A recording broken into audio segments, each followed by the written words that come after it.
തുടങ്ങുമ്പോൾ ഇത്രയും കാലം നിങ്ങൾ എങ്ങനെയാണോ പ്രാക്ടീസ് ചെയ്തത്, ഫിസിക്സ് ആണ് ആദ്യം തുടങ്ങിയെങ്കിൽ ഫിസിക്സിയും തുടങ്ങണം, ബയോ ആണ് തുടങ്ങിയെങ്കിൽ ബയോയും തുടങ്ങണം, കെമിസ്ട്രി ആണ് തുടങ്ങിയെങ്കിൽ കെമിസ്ട്രിയും തുടങ്ങണം. അല്ലാതെ അന്നത്തെ ദിവസം മാത്രം ഒന്ന് മാറ്റി നോക്കട്ടെ എന്നല്ല. എല്ലാം പേപ്പറിൽ മാർക്ക് ചെയ്ത് പോയിട്ട് അവസാനം OMR എടുത്തിട്ട് ബബിൾ ചെയ്യാൻ നിന്നിട്ട് അവസാനം സമയം ഇല്ല എന്നാണെങ്കിൽ ഒരൊറ്റ തെറ്റ് മതി നിങ്ങൾ ഇത്രയും കാലം കഷ്ടപ്പെട്ടതെല്ലാം ഇല്ലാണ്ടാവാൻ. അങ്ങനെ വേണമെന്നാണെങ്കിൽ അവസാന സമയത്ത് ഇരുന്ന് മാർക്ക് ചെയ്തു. അതല്ല, നമ്മൾ ഇത്രയും കാലം കഷ്ടപ്പെട്ടതിന്റെ റിസൾട്ട് നമുക്ക് വേണമെന്നാണെങ്കിൽ OMR പേപ്പർ കറക്റ്റായിട്ട് നോക്കുക. ഓരോ ക്വസ്റ്റ്യൻസ് നിങ്ങൾ മാർക്ക് ചെയ്യുന്നതിനൊപ്പം തന്നെ OMRൽ ബബിൾ ചെയ്ത് പോവാ. നിങ്ങളുടെ എക്സാം 5 മണി വരെയാണ്, 2 മണി മുതൽ 5 മണി വരെയാണ്. 5 മണി കഴിഞ്ഞിട്ടല്ലാതെ ഒരാളും OMR ഷീറ്റ് കൊടുക്കേണ്ട ആവശ്യമില്ല. 2 മണിക്ക് നിങ്ങളുടെ എക്സാം തുടങ്ങണമെന്നാണ്, 2 മണിക്ക് നിങ്ങൾക്ക് എക്സാം തുടങ്ങണം. അതിന് 10 മിനിറ്റ് മുന്നേ നിങ്ങൾക്ക് OMR കിട്ടണം. ഇത് കിട്ടിയിട്ടില്ലെങ്കിൽ ചോദിച്ച് വാങ്ങിക്കേണ്ട നിങ്ങളുടെ ഉത്തരവാദിത്തമാണ്. കോൺഫിഡൻ്റ് ആയിരിക്കുക. ബയോളജിയിലെ ക്വസ്റ്റ്യൻസ് ചിലപ്പോൾ ലെങ്തി ആയിരിക്കാം, ലെങ്തി ആണെങ്കിലും ശരി ഈസി ആയിരിക്കും. അതിനുള്ളിൽ വായിച്ച് നോക്കുക, കറക്റ്റായിട്ട് ബബിൾ ചെയ്ത് പോവാ. ഈ വരാൻ പോകുന്ന 4-ാം തീയതി എക്സാമിനേഷൻ ഹാളിൽ 5 മണിക്ക് ശേഷം ചിരിച്ചുകൊണ്ട് ഇറങ്ങി വരുന്ന കുട്ടികളുടെ കൂട്ടത്തിൽ നിങ്ങളും ഉണ്ടാവും.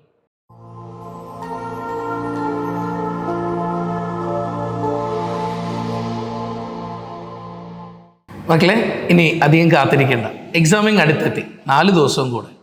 ഉറപ്പായിട്ടും ഇനിയുള്ള ദിവസങ്ങൾ കുറേ ആളുകൾ ടെൻഷൻ അടിച്ച് ചുമ്മാ കളയുന്ന ദിവസം. നിങ്ങളെ സംബന്ധിച്ചിടത്തോളം നല്ല കുട്ടികളായിട്ടിരുന്ന് കാമൻ കോയിറ്റായിട്ട് ടെൻഷനൊക്കെ മാറിക്കോളും.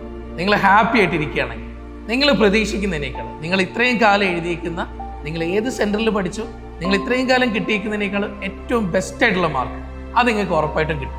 അപ്പോൾ അതിനാദ്യം വേണ്ടത് ടെൻഷനൊന്നുമില്ലാതെ കൂളായിട്ടിരിക്കുക.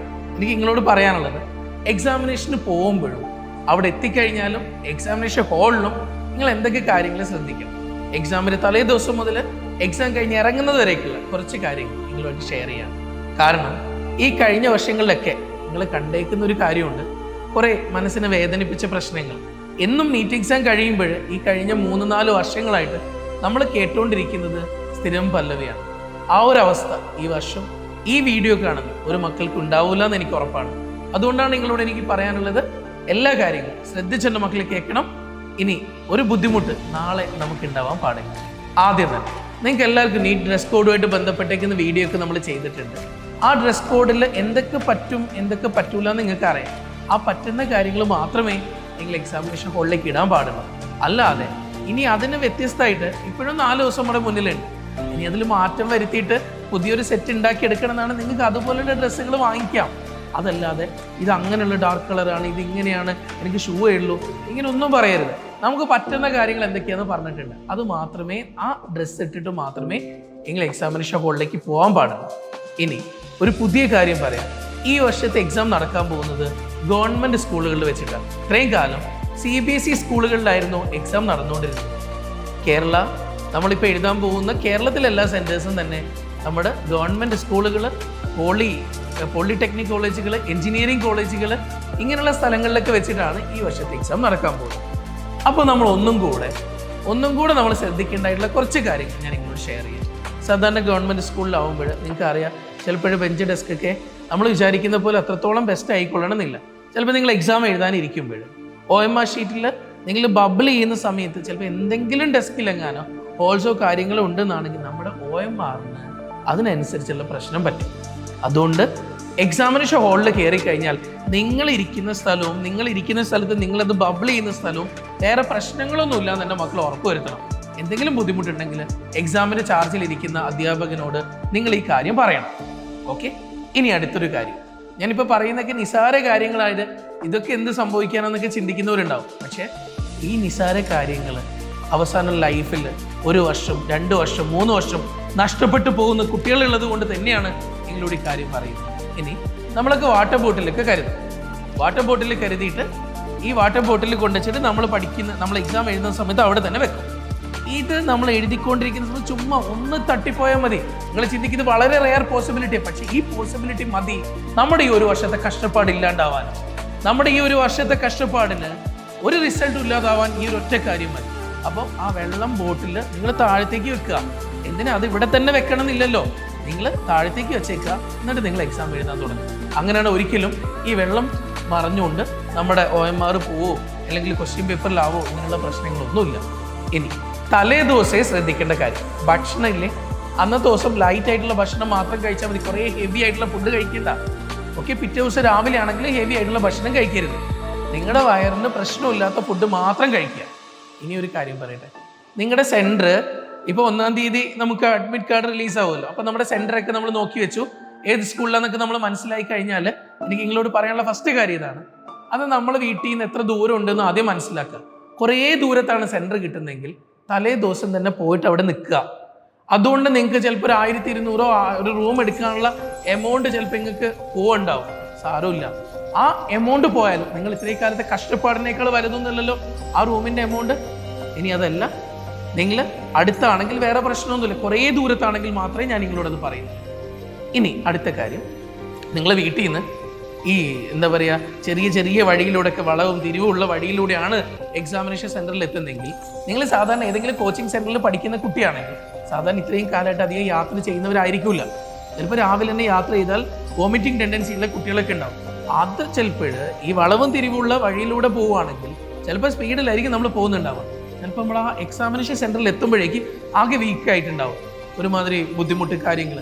ഇത് നമുക്കൊരു എക്സാമിനേഷൻ ഹോളിൽ നിന്ന് വേണ്ട രീതിയിൽ പെർഫോം ചെയ്യാൻ പറ്റുന്നതെന്ന് നമുക്ക് പറ്റാതായി പോകും. അതുകൊണ്ട് അങ്ങനെയുള്ള വഴിയിലൂടെയൊക്കെ ആണെങ്കിൽ മെല്ലെ യാത്ര ചെയ്യുക. നിങ്ങൾ നിങ്ങളുടെ സ്ഥലത്തെത്തുക.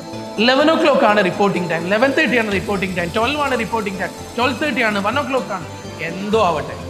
നിങ്ങളൊരു കാര്യം മനസ്സിലാക്കി, എപ്പോഴാണോ റിപ്പോർട്ടിംഗ് ടൈം പറഞ്ഞാൽ അതിന് മുന്നേ നിങ്ങൾ എന്തായാലും സെൻറ്ററിൽ എത്തണം.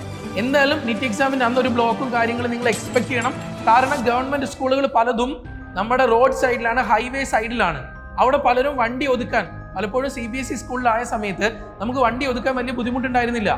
അതിനനുസരിച്ച് ഏതെങ്കിലും സ്ഥലങ്ങൾ ഗ്രൗണ്ടിലും മറ്റും പാർക്കിംഗ് കിട്ടും. ഇതൊന്നും ഇല്ല. ഇനി ഹൈവേ സൈഡിൽ തന്നെ വണ്ടി കൊണ്ട് ഒതുക്കാൻ നിൽക്കുന്ന സമയത്ത് അവിടെയൊക്കെ ബ്ലോക്ക് വരും. അപ്പൊ നേരത്തെ നിങ്ങൾ എത്താൻ നോക്കണം. അതേ ബ്ലോക്ക് മൊത്തത്തിൽ എഫക്റ്റ് ചെയ്യും. ഓൾറെഡി ഇവിടെ നിങ്ങൾക്ക് അറിയാം, ഇവിടെ പുതിയ ഹൈവേയുടെ പണി നടന്നുകൊണ്ടിരിക്കുകയാണ്. അത് കൂടാതെ ഉള്ള ഹൈവേയുടെ സൈഡിലൊക്കെ ആൾക്കാർ കൊണ്ട് ഒതുക്കാൻ ശ്രമിച്ചു കഴിഞ്ഞാൽ അവിടെ മൊത്തത്തിൽ നമ്മൾ ബുദ്ധിമുട്ട് വരും.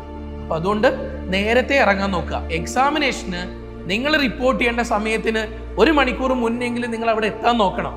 അത് കഴിഞ്ഞിട്ട് ഞാൻ നേരത്തെ പറഞ്ഞു 11, 11:30, 12, 12:30, 1, 1:30 എന്തോ ആവട്ടെ, നിങ്ങൾ നേരത്തെ എത്തുക. സെക്യൂരിറ്റിയുടെ കാര്യം പറഞ്ഞാൽ മതി, നമുക്ക് സമയമാകുമ്പോൾ കയറിയാൽ മതി. നിങ്ങൾ 11 തന്നെ കയറണ്ട. ഒരു 1 മണിയൊക്കെ ആകുമ്പോഴത്തേക്ക് മനസ്സൊക്കെ ഒന്ന് ഫ്രീ ആക്കിയിട്ട് നിങ്ങൾ എക്സാമിനേഷൻ ഹോളിലേക്ക് കയറുക. ഓക്കെ, 1-1:30 കയറിയാൽ മതി. 1:30 ആകുമ്പോൾ പിന്നെ ഗേറ്റ് അടയ്ക്കും. പിന്നെ നമുക്ക് അങ്ങോട്ടേക്ക് എൻട്രി ഉണ്ടാവില്ല. അപ്പം അതുകൊണ്ട് നേരത്തെ എത്തിപ്പെടുക. വേറെ ടെൻഷനൊന്നും വെറുതെ ഉണ്ടാക്കാൻ നിൽക്കണ്ട. ഓക്കെ, ഇനി അടുത്ത കാര്യം, ഇപ്പോഴെന്തോ നല്ല ചൂടുണ്ട്. നിങ്ങളൊന്ന് പുറത്തിറങ്ങി നോക്കിയിട്ടുണ്ടോ? 1 മണി 1:30 മണി സമയമൊക്കെ, 12 മണി 1 മണി 1 മണി സമയമൊക്കെ എന്ന് പറഞ്ഞു കഴിഞ്ഞാൽ നല്ല ചൂടാണ്. ഈ ചൂട് മതി നമുക്കൊരു ക്ഷീണം വരാൻ. ചില ആളുകൾക്ക് ഓൾറെഡി മൈഗ്രെയിനൊക്കെ ഉള്ള ആളുകൾക്ക് നല്ല തലവേദനയായിരിക്കും പിന്നെ ഉണ്ടാവുന്നത്. ഇനി എന്തിന് ഈ ചൂട് മതി നമുക്ക് ഭയങ്കര ക്ഷീണം തരാൻ. ഇതും കൊണ്ട് നമ്മൾ എക്സാമിനേഷൻ ഹോളിൽ എഴുതി 2 മണി മുതൽ 5 മണി വരെ നമ്മളവിടെ നിൽക്കണം. 2 മണി മുതൽ 5 മണി വരെ നമ്മൾ ഇത്രയും കാലം എടുത്ത എഫേർട്ട് മൊത്തം നമ്മുടെ OMRലേക്ക് കൊടുക്കുന്ന സമയമാണത്.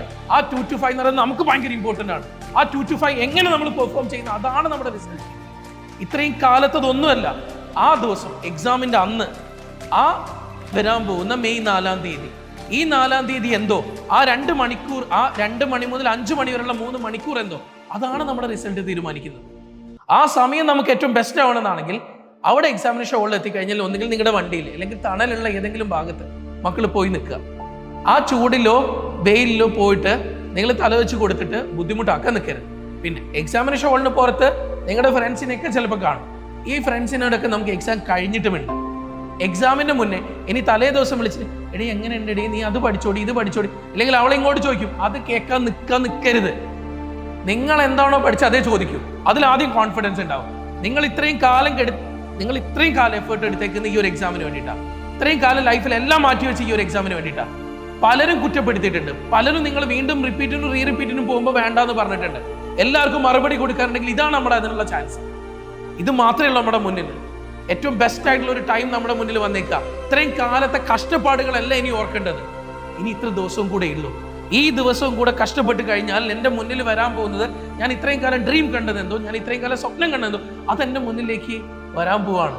എൻ്റെ MBBS എന്നുള്ള സ്വപ്നം ഞാൻ ഇത്രയും കാലം കണ്ട, ചെറിയ പ്രായം മുതൽ ഇത് മനസ്സിനുള്ളിൽ ആഗ്രഹിച്ച് നിൽക്കുന്ന പല കുട്ടികളുണ്ടാവും. നിങ്ങളുടെ സ്വപ്നത്തിലേക്ക് ഇനി അധികം ദിവസം ഇല്ലാന്ന് ആദ്യം മനസ്സിലാക്കുക. എൻ്റെ മക്കളെ, വെയിലത്ത് പോയി നിൽക്കാതിരിക്കുക. നിങ്ങൾ നന്നായിട്ട് ഒരു തണലുള്ള ഭാഗത്തോ അല്ലെ വണ്ടിയിലോ ഇരിക്കുക. സമയത്തിന് മാത്രം എക്സാമിനേഷൻ ഹാളിലേക്ക് കയറുക. എക്സാമിനേഷൻ ഹാളിൽ കയറിക്കഴിഞ്ഞാൽ എൻ്റെ മക്കളെ ശ്രദ്ധിക്കേണ്ട കാര്യം, OMR നിങ്ങൾക്ക് 10 മിനിറ്റ് മുന്നേ കിട്ടണം. 2 മണിക്കല്ല OMR തരേണ്ടത്. ആരെങ്കിലും എക്സാമിനർ തരാൻ വൈകുന്നുണ്ടെന്നാണെങ്കിൽ ചോദിച്ചു വാങ്ങിക്കുക. എക്സാമിനേഷന് നേരത്തെ തന്നെ നിങ്ങൾ പേപ്പർ വാങ്ങിക്കുക. 2 മണിക്ക് മുന്നേ OMR വാങ്ങിച്ച് പ്രോപ്പറായിട്ട് ഫില്ല് ചെയ്യുക. ഒരു തെറ്റും വരുത്തരുത്. നിങ്ങൾ ബുക്ക്ലെറ്റിൻ്റെ കോഡ് ഉണ്ട്, ബുക്ക്ലെറ്റിൻ്റെ നമ്പർ ഉണ്ട്, നിങ്ങളുടെ റോൾ നമ്പർ ഉണ്ട്, നിങ്ങളുടെ നെയിം, ഈ കാര്യങ്ങളൊക്കെ പ്രോപ്പറായിട്ട് ഫില്ല് ചെയ്യുക. ഒരു തെറ്റ് പോലും വരുത്തിക്കൂടാ. ഓക്കെ, OMR വീണ്ടും കിട്ടൂല. അതിന് വേണമെങ്കിൽ നിങ്ങൾ പ്രാക്ടീസ് ചെയ്തുകൊണ്ട് ഇരിക്കുക. OMR വേണമെങ്കിൽ കോപ്പി എടുത്തിട്ട് നിങ്ങൾ ചുമ്മാ എഴുതി നോക്കുക. ഓക്കെ, എക്സാമിനേഷനിലേക്ക് കൊണ്ടുപോകേണ്ട ഡോക്യുമെന്റ് തലേ ദിവസം എടുത്തു വെക്കുക. എക്സാമിന് പോകുമ്പോൾ അമ്മ ആ ഡോക്യുമെന്റിൽ അമ്മ എൻ്റെ ആധാർ കാർഡ് എവിടെ, അയ്യോ ആധാർ കാർഡ് കാണുന്നില്ല, ഇതൊന്നും അവസാനം പറയേണ്ട സാധനമില്ല. ആദ്യമേ എടുത്തു വെക്കുക. ആധാർ കാർഡ് എടുത്തു വെക്കണം. നിങ്ങൾക്ക് അറിയാം 2 പാസ്പോർട്ട് സൈസ് ഫോട്ടോ വേണം. Okay, then post card size photo ഇതിൽ ഒട്ടിക്കാനുണ്ട്. അതുപോലെ അഡ്മിറ്റ് കാർഡിൽ പാസ്പോർട്ട് സൈസ് ഫോട്ടോ ഒട്ടിക്കാനുണ്ട്. നിങ്ങളുടെ വാലിഡ് ആയിട്ടുള്ള ID പ്രൂഫ് ഓൾറെഡി നമ്മൾ പറഞ്ഞു കഴിഞ്ഞു. ആധാർ കാർഡ് വേണം. ഓക്കെ, ഈ സാധനങ്ങളൊക്കെ ആദ്യമേ സെറ്റാക്കി വെക്കണം. അവസാന സമയം ഇതും കൊണ്ട് ഓടാൻ നിൽക്കരുത്. ഈ കാര്യങ്ങളൊക്കെ കൊണ്ടേ നമ്മൾ പോകാം. ദെൻ നിങ്ങൾക്ക് അറിയാം, മെറ്റൽ ഡിറ്റക്ടറിൽ നിങ്ങളിപ്പോൾ എന്തെങ്കിലുമൊക്കെ ബെൽറ്റൊക്കെ ഇട്ട് കഴിഞ്ഞാൽ, അല്ലെങ്കിൽ ഈ പെൺകുട്ടികൾക്ക് ഇന്നേഴ്സിൻ്റെ ഒക്കെ ബുക്കൊക്കെ ഉണ്ടെങ്കിൽ അത് മെറ്റൽ ഡിറ്റക്ടറിൽ ഡിറ്റക്ട് ആവും. പിന്നെ പെട്ടെന്ന് ആ BP കേൾക്കുമ്പോൾ നമ്മുടെ ഫുള്ള് പോയി, പഠിച്ച മൊത്തം സാധനം പോയി. പെട്ടെന്ന് അവരെന്തെങ്കിലുമൊക്കെ അങ്ങോട്ട് മാറി നിൽക്ക്, ഇവിടെ അങ്ങനെ ചെക്ക് ചെയ്യണം, ഇങ്ങനെ ചെക്ക് ചെയ്യണം എന്ന് പറഞ്ഞു കഴിഞ്ഞാൽ നമ്മൾ കയ്യിൽ നിന്ന് പോയി. സോ ആ ഒരു അവസ്ഥ മക്കൾക്ക് ഉണ്ടാവാതിരിക്കണമെങ്കിൽ നിങ്ങൾക്ക് എന്തൊക്കെയാണ് പറ്റുന്നത്, എന്തൊക്കെയാണ് പറ്റാത്തതെന്ന് ഡീറ്റെയിൽ ആയിട്ട് നമ്മുടെ ചാനലിൽ തന്നെ പറയുന്നുണ്ട്. ആ വീഡിയോസ് കണ്ടിട്ട് നിങ്ങൾ മനസ്സിലാക്കുക, ഇത്രയും കാര്യങ്ങൾ ഇങ്ങനെ തന്നെ ഞാൻ പോകണം. ഇനി ഞാൻ നേരത്തെ പറഞ്ഞു, എക്സാം തുടങ്ങിക്കഴിഞ്ഞാൽ നിങ്ങൾക്ക് 10 മിനിറ്റ് മുന്നേ OMR കിട്ടണം. ആ 10 മിനിറ്റ് മുന്നേ OMR കിട്ടിക്കഴിഞ്ഞാൽ അത് പ്രോപ്പറായിട്ട് ഫില്ല് ചെയ്യാം. ആ ഫില്ല് ചെയ്ത് നിങ്ങൾ എക്സാം തുടങ്ങുമ്പോൾ ഇത്രയും കാലം നിങ്ങൾ എങ്ങനെയാണോ പ്രാക്ടീസ് ചെയ്തത്, ഫിസിക്സ് ആണ് ആദ്യം തുടങ്ങിയെങ്കിൽ ഫിസിക്സിയും തുടങ്ങണം, ബയോ ആണ് തുടങ്ങിയെങ്കിൽ ബയോയും തുടങ്ങണം, കെമിസ്ട്രി ആണ് തുടങ്ങിയെങ്കിൽ കെമിസ്ട്രിയും തുടങ്ങണം. അല്ലാതെ അന്നത്തെ ദിവസം മാത്രം ഒന്ന് മാറ്റി നോക്കട്ടെ എന്നല്ല. നിങ്ങൾക്കറിയാം, ബയോക്ക് നമുക്ക് മാക്സിമം 1 ഹവറിന് മുകളിൽ കൊടുക്കാനില്ല. ഒരു 40 മുതൽ 50 മിനിറ്റിനുള്ളിൽ ബയോ നമ്മൾ തീർക്കണം. 90 ക്വസ്റ്റ്യൻസ് ആണ്. 90 ക്വസ്റ്റ്യൻസും നിങ്ങൾക്ക് അറിയുന്നത് മാത്രമേ ചോദിക്കൂ. നിങ്ങൾ ഇപ്പോഴുള്ള ദിവസങ്ങളിൽ പ്രീവിയസ് ഇയർ ഒന്ന് എടുത്ത് നോക്ക്. ഈ പ്രീവിയസ് ഇയർ എടുത്ത് നോക്കിക്കഴിഞ്ഞാൽ എൻ്റെ മക്കൾക്ക് ഒരു കാര്യം മനസ്സിലാവും, നിങ്ങൾ പഠിച്ച കാര്യങ്ങൾ തന്നെയാണ് ചോദിച്ചത്, നിങ്ങൾക്ക് അറിയുന്ന കാര്യങ്ങൾ തന്നെയാണ് ഇരിക്കുന്നത്. അങ്ങനെയാണ് വരാൻ പോകുന്ന നീറ്റ് എക്സാമും നിങ്ങൾക്ക് അറിയുന്നത് മാത്രമേ ചോദിക്കൂ. അത് ഏറ്റവും ബെസ്റ്റായിട്ട് ആദ്യം മനസ്സിനുള്ളിൽ ഉറപ്പിക്കുക. നിങ്ങൾ ആ പേപ്പർ കിട്ടിക്കഴിഞ്ഞാൽ നിങ്ങൾക്ക് ഏറ്റവും ഈസി ആയിട്ടുള്ള സബ്ജക്റ്റിൽ നിങ്ങൾ തുടങ്ങുക. ഒരിക്കലും നിങ്ങൾ എന്താ പറയുക, എനിക്ക് ഓവർ കോൺഫിഡൻസ് കാണിച്ച് തെറ്റിക്കരുത്.